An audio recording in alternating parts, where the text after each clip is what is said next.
Queridos, boa noite a todos, a paz do Senhor, a alegria de estarmos na casa de Deus, na verdade. E eu tenho certeza que o Espírito Santo está consolando corações aqui nessa noite. Amém? Está trazendo paz, está trazendo alegria, está renovando. Eu queria cantar depois um louvor, depois dessa... Nós vamos ler mesmo sentados. Eu queria que você abrisse a sua Bíblia lá em João, capítulo 5, mesmo sentados. Na hora da adoração, você pode ficar de pé na hora da adoração. E eu queria, depois dessa leitura, adorar a Deus. João capítulo 5. A cura de um paralítico. Eu queria compartilhar com vocês essa palavra nessa noite. Eu sei que Deus ele tem algo a nos dar, a nos entregar. Já adoramos a Ele, quero também adorá-lo. E eu demorei um pouco para entender, né? Tem uma aula que o pastor Roberto nos dá no Instituto Águia, chamado Dons, né? Dons que nós recebemos. E eu recebi um dom de Deus, que é de adorar a Ele. Mas eu, pela paixão pela palavra, eu nunca me dediquei, né? E fui fazer seminário e coisa e tal, né? E depois de uns 20 anos que eu paro e falo, é bom demais adorar a Deus. É o único ministério que não vai acabar, viu? Porque nós vamos para o céu, para a glória, e lá nós vamos continuar adorando. Lá não vai precisar pregar, né? E é uma bênção adorar.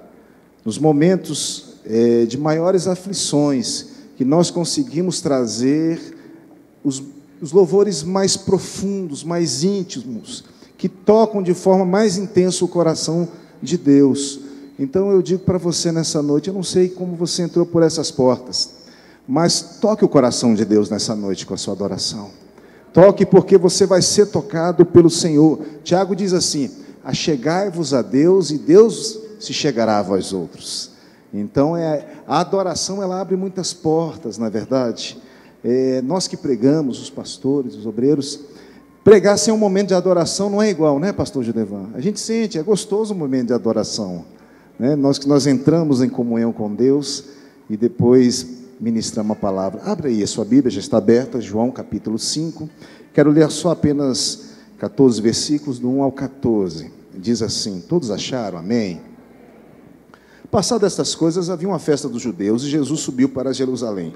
Ora, existia ali junto à porta das ovelhas um tanque chamado em hebraico Betesda, o qual tem 5 pavilhões. Neste jazia uma multidão de enfermos, cegos, coxos, paralíticos, esperando que se movesse a água. Porquanto o anjo descia em certo tempo, agitando-a, e o primeiro que entrava no tanque, uma vez agitada a água, sarava de qualquer doença que tivesse. Estava ali um homem enfermo, havia 38 anos. Jesus, vendo-o deitado e sabendo que estava assim há muito tempo, perguntou-lhe, queres ser curado? Respondeu-lhe o enfermo: Senhor, não tenho ninguém que me ponha no tanque quando a água é agitada, pois enquanto eu vou, desce outro antes de mim. Então lhe disse Jesus: levanta-te, toma o teu leito e anda. Imediatamente o homem se viu curado e, tomando o leito, pôs-se a andar. Aquele dia era sábado. Por isso disseram os judeus ao que fora curado: hoje é sábado, não te é lícito carregar o leito. Ao que ele lhe respondeu: o mesmo que me curou me disse: toma o teu leito e anda. Perguntaram-lhe eles: quem é o homem que te disse: toma o teu leito e anda? Mas o que fora curado não sabia quem era, porque Jesus se havia retirado, por haver muita gente naquele lugar. Mais tarde, Jesus o encontrou no templo e lhe disse: olha, que já estás curado, não peques mais, para que não te suceda coisa pior. Amém? Queria que você ficasse de pé nessa hora. E eu queria que você continuasse com seu coração aberto. Aquele louvor do Cleiton, se eu me humilhar diante do seu altar, neste lugar tu és real. Louvado seja o nome do Senhor Jesus Cristo. E nós vamos oferecer a Ele o nosso louvor, a nossa vida.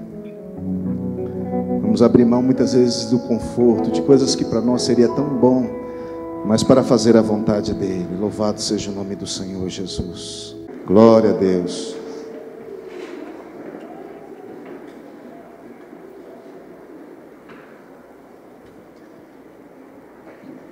Ministério de Cristo Jesus, ministério de grande revelação da palavra de Deus, Jesus tinha uma palavra ao mesmo tempo tão simples e tão profunda, usava o dia a dia das pessoas e tocava profundamente o coração dos seus ouvintes, ao ponto de dizerem, ele fala diferente dos fariseus, dos religiosos, porque ele fala como quem tem autoridade. E jamais homem algum falou dessa forma, que tocasse no coração, que tocasse profundo no âmago da alma, que conhecesse as necessidades do homem. E uma das grandes características do ministério de Jesus foram as curas que ele realizou. Quantas curas, não é verdade? Mas diante de toda aquela manifestação de curas, havia sempre uma palavra ao coração dos seus ouvintes, ao ponto de até mesmo de despertar a fé para receber a cura, porque não era tão simplesmente o milagre da cura, mas é um milagre da comunhão que leva a cura e a continuidade na presença do Senhor Jesus.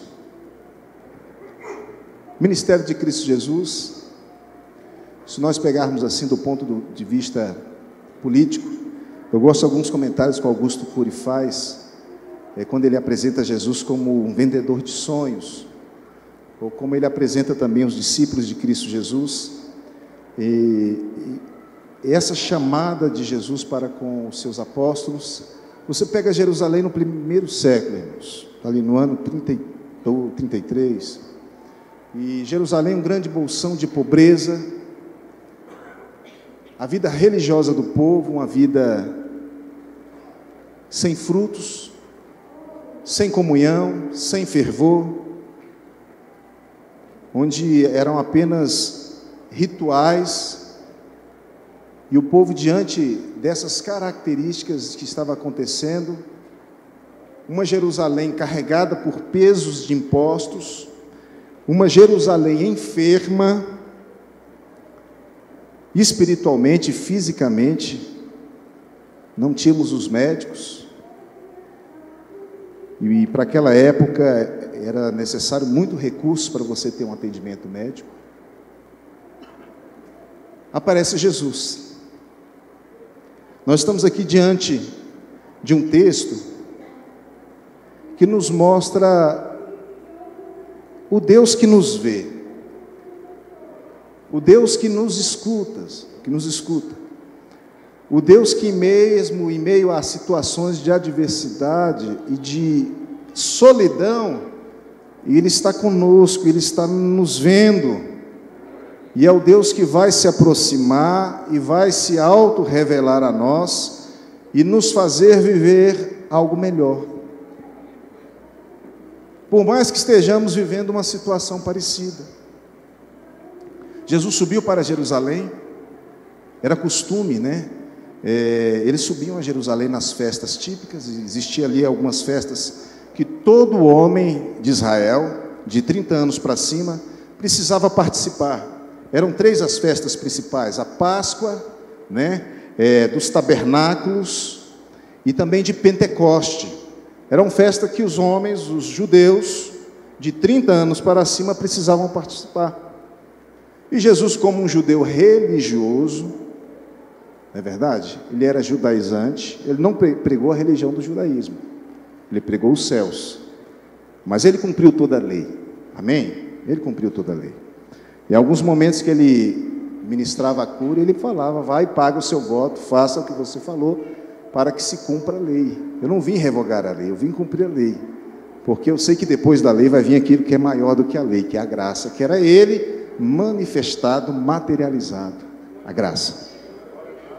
E ele foi a Jerusalém, como era costume de todo o judeu, foi cultuar a Deus, foi levar ofertas, foi pagar votos, mas nessa ida para a adoração, e ali havia um templo, né, o grande templo de Herodes o Grande, começou a construir esse templo ali em 18 aproximadamente antes de Cristo, e essa construção só foi acabada depois de 60 depois de Cristo. Então imagina a magnitude desse templo.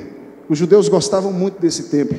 Herodes o Grande, ele conseguiu fazer até mesmo uma aliança com Israel, porque eles não queriam ele como rei, ele não era da descendência de Davi, né? Quem era para estar reinando ali era a descendência de Davi, era José, pai de Jesus, que era para ser o rei. Mas Herodes, por questões políticas, assumiu essa posição. E ele fez um templo magnífico, né? Um templo muito grande, né? E as pessoas subiam uma vez ao ano nesse templo para adorar, né? Para pagar seus votos. E próximo desse templo haviam duas coisas.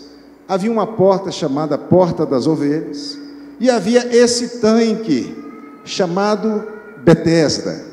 O tanque Betesda estava ali próximo ao templo, e também a Porta das Ovelhas. E você pergunta assim: por que Jesus falou dessa Porta das Ovelhas no capítulo 5? O que tem a ver com a necessidade desse homem, com a minha necessidade?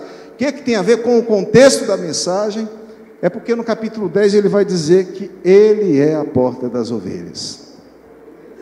A Porta das Ovelhas era a porta que os sacerdotes usavam para ir para o templo, que se passava com as ovelhas para o sacrifício, para a adoração. A Porta das Ovelhas, ela fazia menção a uma vida de comunhão com Deus. Ela fazia uma menção de uma vida de aliança com Deus. Ela fazia menção a uma vida de restauração com Deus. Por isso que você vai ver aqui se mencionando Porta das Ovelhas. Mas Jesus havia planejado, havia marcado na sua agenda que ele estaria ali em Jerusalém e que ele passaria por um tanque chamado Betesda. Talvez você não tenha até nem agendado de estar aqui, mas Deus te chamou em última hora. Não é verdade? Não foste vós que escolheste a mim, mas eu vos escolhi a vós outros. Mesmo antes de você desejar estar hoje nesta casa de oração, Deus havia te escolhido para você entrar aqui nessa noite, receber da palavra e adorar ao nome do Senhor Jesus Cristo. E nessa ida, ele observou, porque era muito notório, irmãos, era muito claro o que estava acontecendo ali no tanque de Betesda. Betesda tem dois significados: casa de misericórdia e casa de graça. Casa de misericórdia e lugar e casa de graça. E você observa que era o ponto de encontro das pessoas enfermas em Jerusalém. O judeu, ele tinha uma visão muito excludente da questão da enfermidade. O enfermo não entrava no templo, não entrava. Ele ficava adorando fora do templo, mesmo sendo judeu. E havia esse lugar,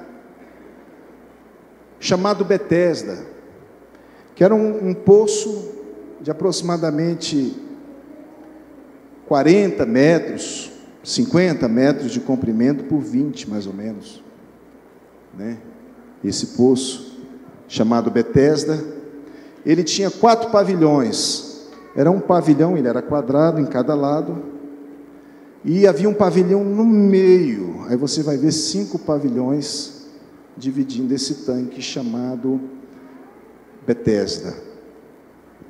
O interessante é que Jesus poderia tão simplesmente ter ido logo para o templo, ter ido adorar no templo, ter ido agradecer pelas bênçãos no templo, ter ido celebrar no templo, ter ido buscar a bênção do Pai no templo.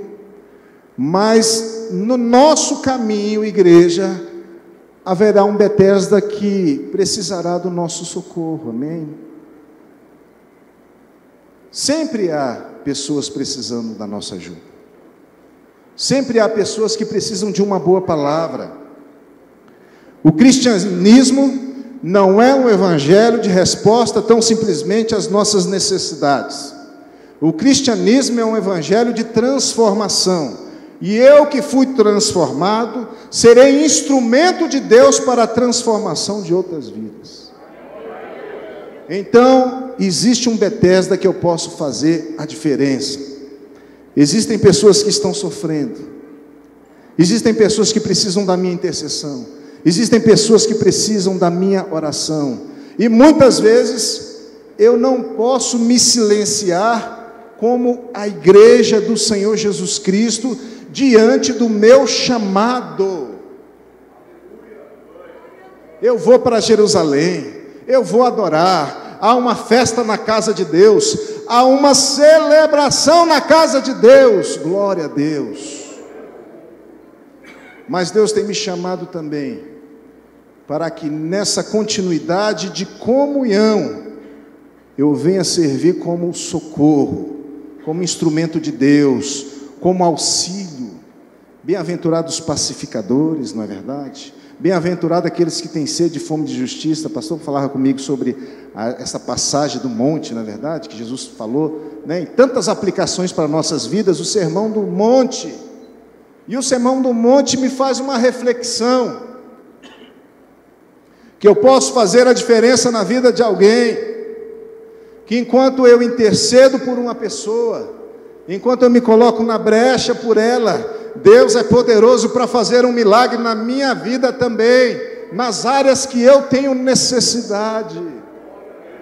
Aí nós vamos ver, opa, então a igreja veio para servir a Deus, aleluia.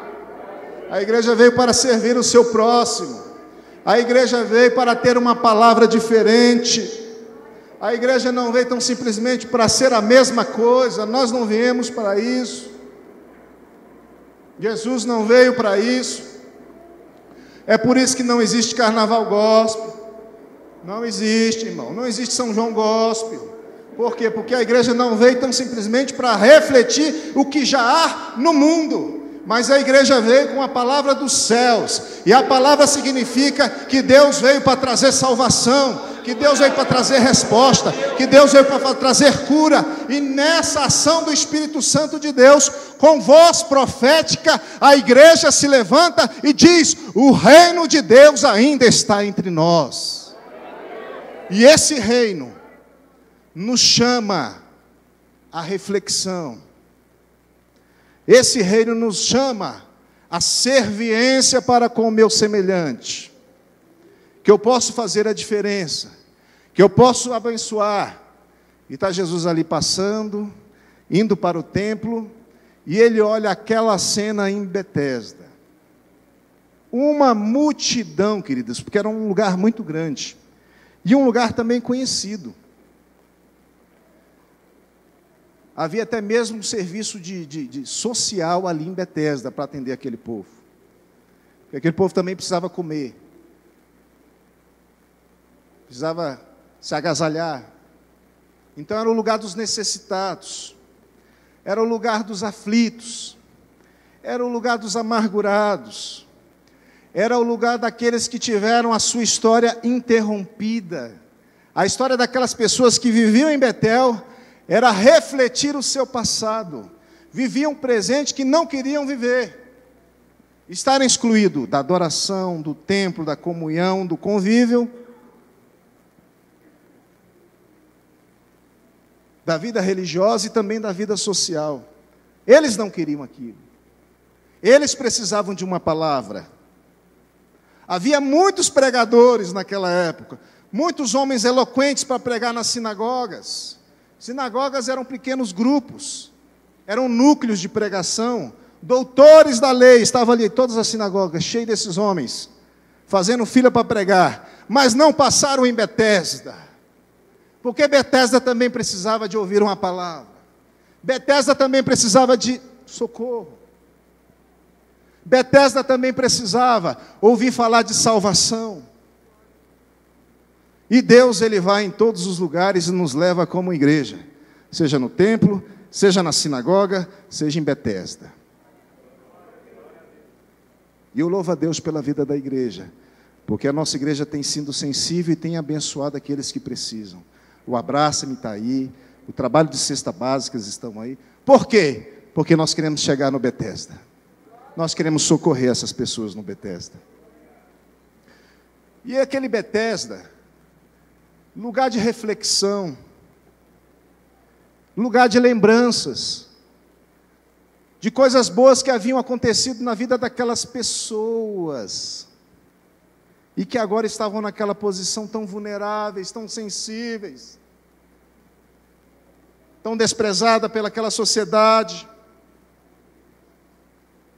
Isso é lei. Na lei o enfermo ficava em casa porque estava enfermo e não podia vir para a igreja. Não podia entrar no templo. Na graça, o enfermo vem para o culto para ser curado, Olha que coisa maravilhosa a graça, isso é lei. Jesus veio, ele nos mostra que ele veio trazer a graça e a sua plenitude. E Jesus olhando aquela situação, aquela cena, e havia ali, irmãos, uma crença de que por algum tempo, não diz o texto qual, um anjo, ele vinha ao Betesda, e ele tocava naquela água, e o primeiro que entrasse naquela água, ele era curado de qualquer mal que tivesse. Aí você imagina, o Betesda, quantas pessoas não tinham ali? Quantas escalas de renovação de estar ali próximo? E eu imagino aquelas noites no Betesda muito longas, parece que não amanhecia nunca. Porque ficava todo mundo na expectativa. O anjo vai tocar a água. Imagina alguém de vez em quando ainda joga uma pedrinha lá, irmãos. Está todo mundo ali naquela, ainda joga uma pedrinha no Betesda, pastor. Ah, que barulheira. Imagina. Aqui a nave do templo, 800, 900 pessoas. Imagina ali 2, 3 mil pessoas caindo naquele tanque, aquela mistura. Quem foi curado? Quem foi curado? Quem... Não é nada, eu não entendi. O que aconteceu? Imagina aquela expectativa que era feita. O Betesda, irmãos, e Jesus passou pelo Betesda para nos ensinar, ele está mostrando que essas manifestações esporádicas haviam passado. E que a revelação de Deus para a igreja é uma revelação plena do Pai. Nós cremos na contemporaneidade dos dons espirituais para a igreja. E nós temos que nos apropriar disso, e nos apropriamos, e nós temos fé que Deus vai fazer, que Deus vai curar, que Deus vai realizar, porque Ele é Deus, e é dom que Ele deu para a igreja. A lei não era assim. A lei, a própria manifestação do Espírito de Deus, e de Deus ela era esporádica, vinha sobre poucas pessoas, vinha sobre um período pequeno. Aí vem Jesus passando por Betesda e dizendo o seguinte: nós queremos ficar, vocês querem ficar no Betesda, ou vocês querem a plenitude da graça de Deus? Quer ficar sujeita às circunstâncias, sujeita às oportunidades, ou deixar de ter oportunidades, ou quer uma ação direta de Deus no controle total sobre as nossas vidas? O Betesda nos mostra um lugar de socorro, de desejo de uma cura, de uma realização, da resolução de um problema. E Jesus vem dizendo o seguinte: que nós podemos sair de um Betesda, e nós podemos entrar na presença dEle. Nós podemos sair de uma piscina. Olha a diferença, irmãos. Uma piscina e uma fonte de água, de águas vivas. Há uma diferença muito grande, não é? Você já foi em lugar que tem fonte? Você já foi no Itiquira? Dá um sinal aqui. Pouca gente foi no Itiquira, hein, meus irmãos? Isso que ainda existe, não existe? O Itiquira? Ali, eu acho que é indo para Formosa do Goiás, um negócio assim. Lugar lindo. Você vai chegando, aquela cachoeira gigante, enorme, aquele estrondo de criação. E Deus me pergunta para mim e para você: você quer viver uma fonte nova sobre a sua vida? Você quer viver uma vida de continuar, de renovação das coisas de Deus? Ou nós queremos continuar numa piscina? Fica tão repetitivo piscina, é tão repetitivo, que normalmente quem faz uma piscina em casa não toma mais banho de piscina. De tanto que fica repetitivo. Menino não, menino toda hora está disposto a tomar banho, criança. Meus filhos amam piscina. Mas os adultos, depois que fez aquela piscina, foi o primeiro mês, aí vai toda aparentada, né? O primeiro mês, segundo mês, o parente chega lá de manhãzinha e fala: não, Fui comprar pão, resolvi passar aqui para te ver. Saudade. Vamos tomar banho de piscina. Daqui a pouco aquela piscina está abandonada, feia, cheia de folhas, porque ficou repetitivo, porque não acontece mais nada de novo, porque não tem mais nada, ficou sem graça. Aí tem que vir muita gente diferente para poder ficar. O que é que nós queremos? Jesus deu o exemplo aí.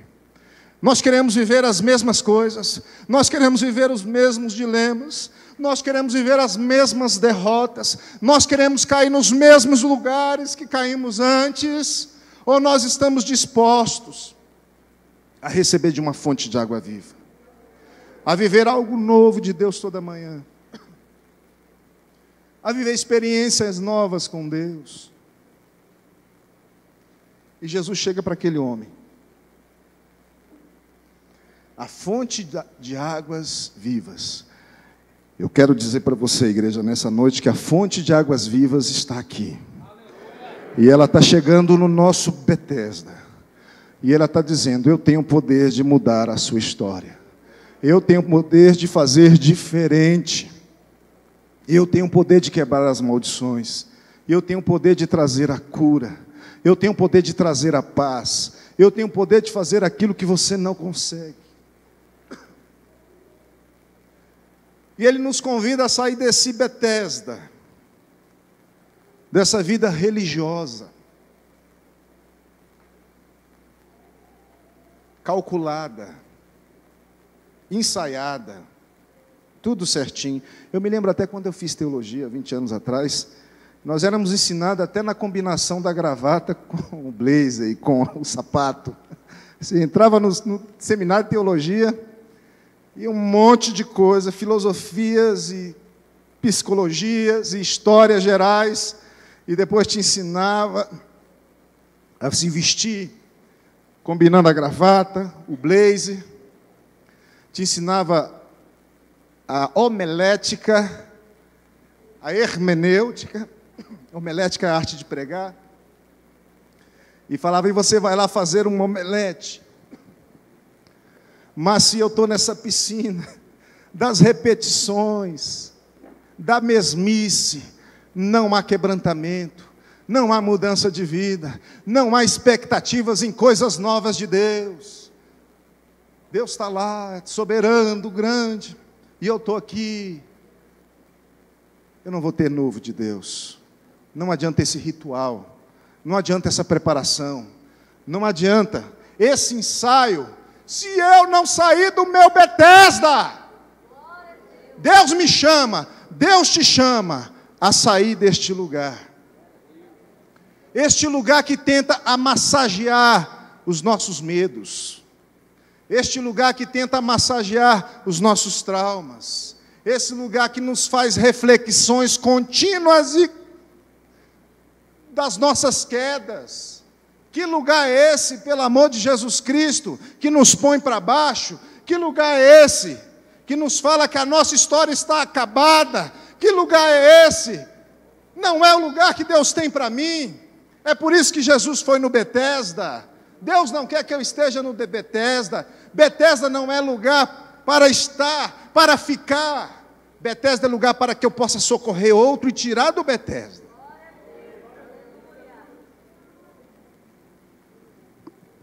E Jesus passa por ele, olha aquela situação, e vem sua soberania, vem seu cuidado, e escolhe aquele homem, como escolheu você para estar hoje no culto. Amém? É mão de Deus, é graça de Deus. Isso não vem de nós, é dom de Deus. Se estamos hoje na presença dele, é porque a mão dele tem se movido para com as nossas vidas. É porque o meu coração tem entendido que existe um Deus soberano, que existe um Deus poderoso, obrigado, querido, e que está se movendo ao meu favor. E ele chega para aquele homem, naquela situação. Eu imagino as conversas ali, de um passado tão longe, de uma época de tanta glória, e estavam ali. Eu vi uma época dessa atrás, uma reportagem sobre os artistas que vão para o asilo dos artistas, né? lá em São Paulo. E a conversa é a mesma, irmãos, é de 20 anos atrás, você nem lembra mais quem existia, o pessoal. Está tudo bem, 80, 90 anos. Então eu fico vendo esse Betesda, o Betesda da lei, o Betesda do passado, o Betesda do que Deus fez, do que Deus realizou. Não a fonte de água viva que me chama hoje para viver. Não a fonte de água viva que me diz que é hoje. Não é amanhã, é hoje. É nesse culto. É nesse horário que Deus está dizendo para mim que Ele tem poder de mudar a minha história. Que Ele quer entrar na minha casa com provisão. Que Ele quer me trazer resposta espiritual. Louvado seja o nome do Senhor. Que Ele quer sarar as minhas feridas. Que Ele quer tirar os meus medos. Que Ele tem poder de abrir portas para mim. Mesmo que a crise tenha batido na minha porta e tenha tentado me intimidar, Ele é poderoso para ser Senhor da minha vida em todas as áreas. Olha a diferença com Betesda. E Jesus, diante daquela cena, se aproxima daquele homem e pergunta para ele. E Jesus tinha visto, está aqui versículo 6, estava deitado, que estava ali há muito tempo. Quantos anos mesmo? Você lembra que ele estava acamado? 38 anos. Acamado. 38 anos que a sua história estava paralisada. No templo havia uma grande festa de celebração, de adoração. E aquele homem, 38 anos, vivendo aquele dilema. Hoje nós estamos num culto de festa, de celebração. Mas eu sei que tem áreas das nossas vidas que Deus precisa ressuscitar nessa noite, que Deus precisa curar, que Deus precisa, e somente Ele tem poder de liberar uma palavra de cura para nós.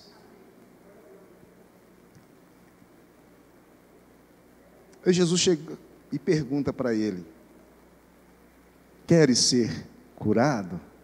Pergunta para o seu irmão aí: queres ser curado? Pergunta para ele. O que você vai falar? Queres ser curado? Pergunta de novo. Queres ser curado? Pastor Judevan, queres ser curado? Eu gostei. Qual que é a resposta que nós damos?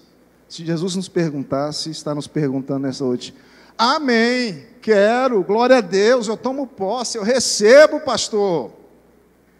Eu me aproprio, porque eu sei que palavras são sementes espirituais e têm poder de gerar vida. Mas aquele homem falou o quê? Ah, Senhor. Ah, Senhor. Senhor, se o Senhor soubesse da minha história, se o Senhor soubesse da minha história, eu estou quase para fazer igual o Zaqueu, entra na minha casa, entra na minha vida, mexe com a minha estrutura. Jesus amado, você não sabe o que está acontecendo. Senhor, eu estou aqui há 38 anos nessa piscina, eu conheço todo mundo aqui, ó. Eu já sei quem morreu, eu já sei quem chegou agora, eu sei de todo mundo, quem fala, quem fica calado, eu sei os problemas de todo mundo aqui, Jesus. Ah, Senhor, eu não tenho ninguém que me tire e me pegue no colo quando as águas são tocadas. Aí eu fico perguntando, a gente se pergunta em duas questões. A resposta dele, que você não daria essa resposta, eu não daria essa resposta. Eu falaria: quero, eu tomo posse, eu me aproprio, eu recebo, em nome de Jesus, aleluia. Eu não ia dar essa resposta que ele deu, não é verdade? Aí Deus fala assim: você quer? Eu quero, Jesus.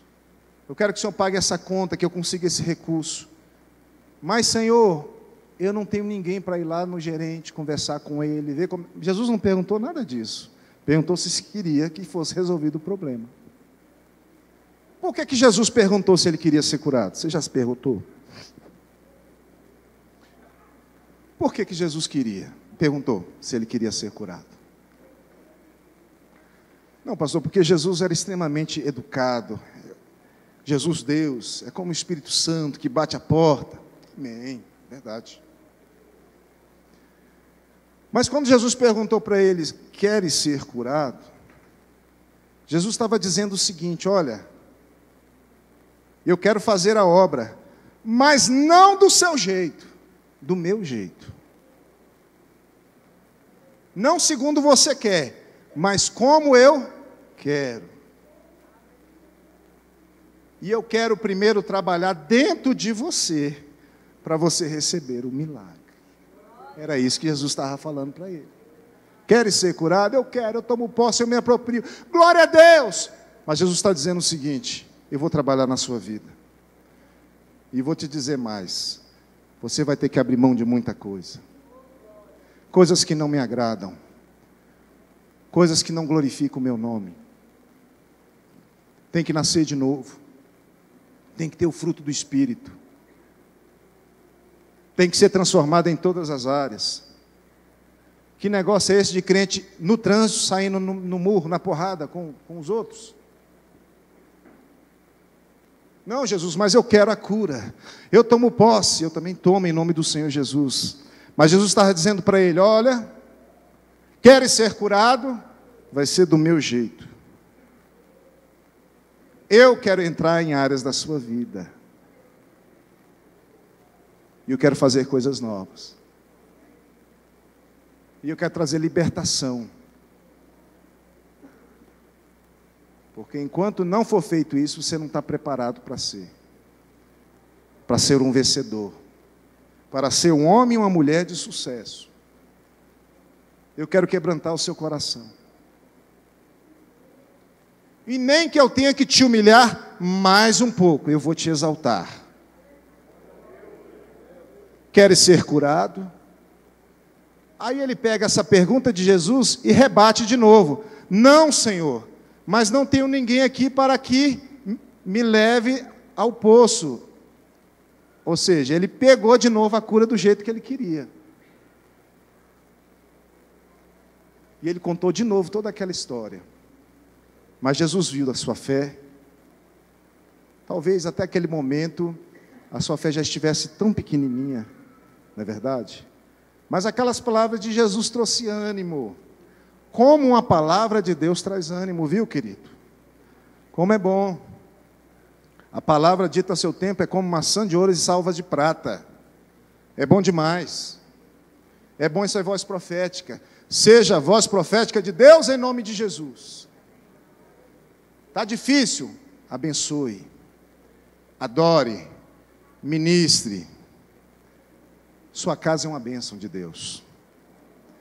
Sua família é uma bênção de Deus. O seu esposo, a sua esposa são bênçãos do Senhor.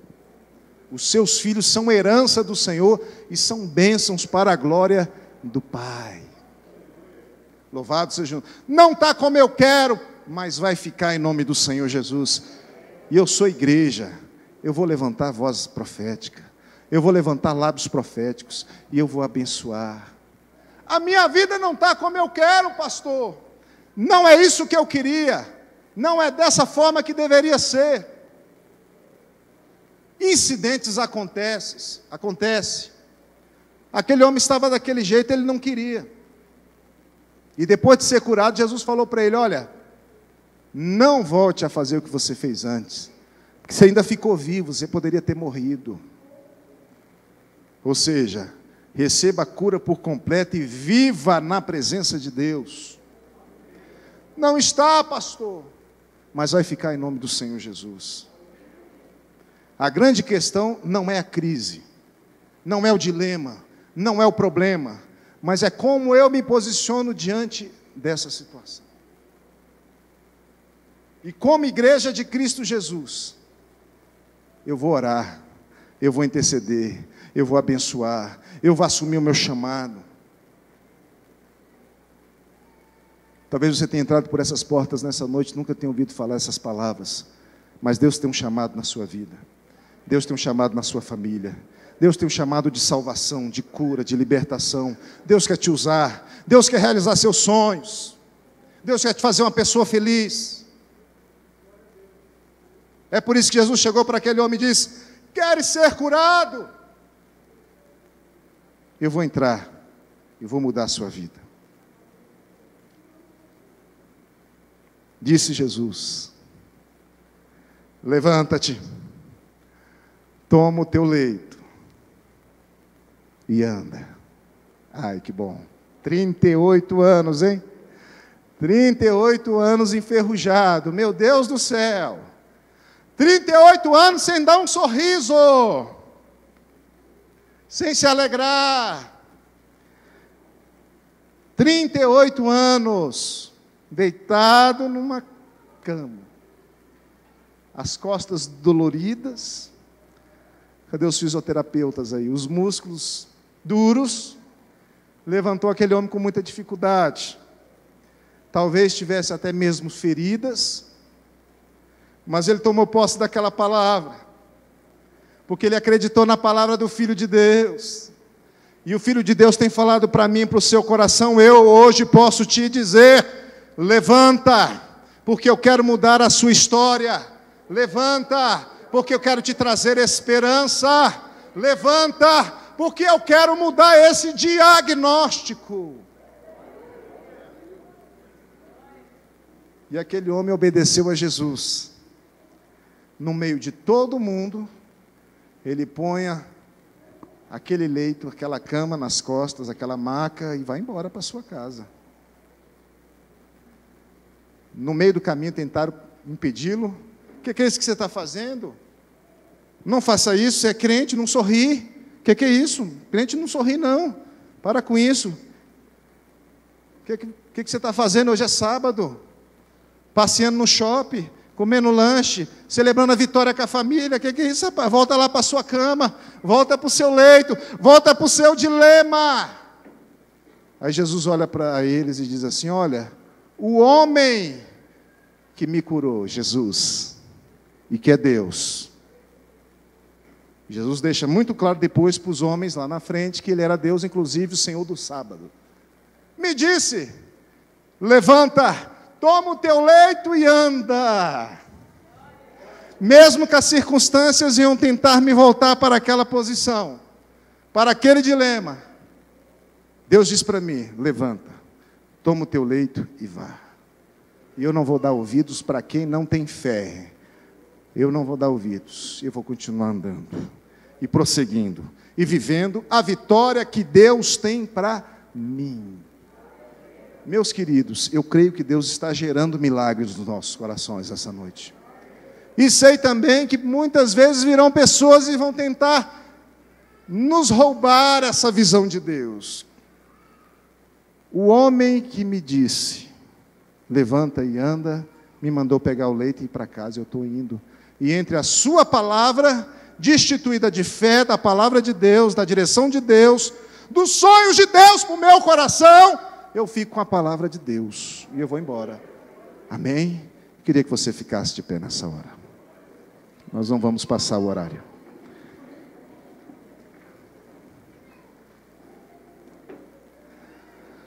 Glória a Deus. Pessoal do louvor, rapidinho aqui na frente. Em nome do Senhor Jesus. Amém. Diga assim para o seu irmão: Jesus está passando no seu Betesda. Aleluia. Está vindo vitória. Está vindo vitória aí, irmão. Está vindo cura aí, irmão. Está vindo resposta de Deus de 38 anos. Louvado seja o nome do Senhor Jesus Cristo.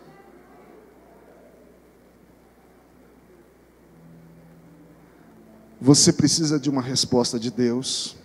Você precisa de uma intervenção de Deus. Você precisa de um milagre de Deus. A fonte está aqui. Eu quero te chamar aqui à frente. E nós vamos tomar posse dessa bênção em nome do Senhor Jesus. Glória a Deus. Glória a Jesus. Dá um ré maior aí para mim. Ré. Ré.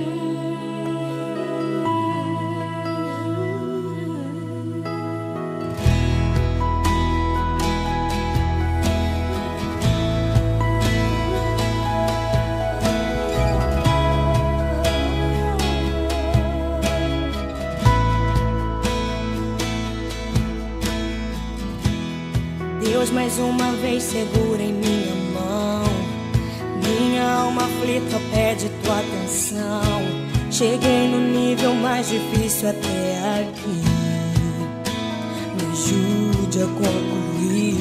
Quando penso que estou forte e fraco eu estou, mas quando reconheço que sem ti eu nada sou, alcanço os lugares impossíveis, me torno um vencedor. Estou sentindo minhas forças indo embora, mas tua presença me renova nessa hora. Vem e me leva além. O meu sonho de chegar está tão longe. Sou humano, não consigo ser perfeito. Vem e me leva além.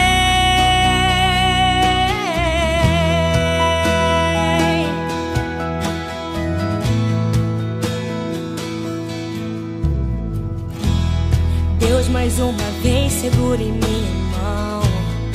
Minha alma aflita pede tua atenção. Cheguei no nível mais difícil até aqui. Me ajude a concluir.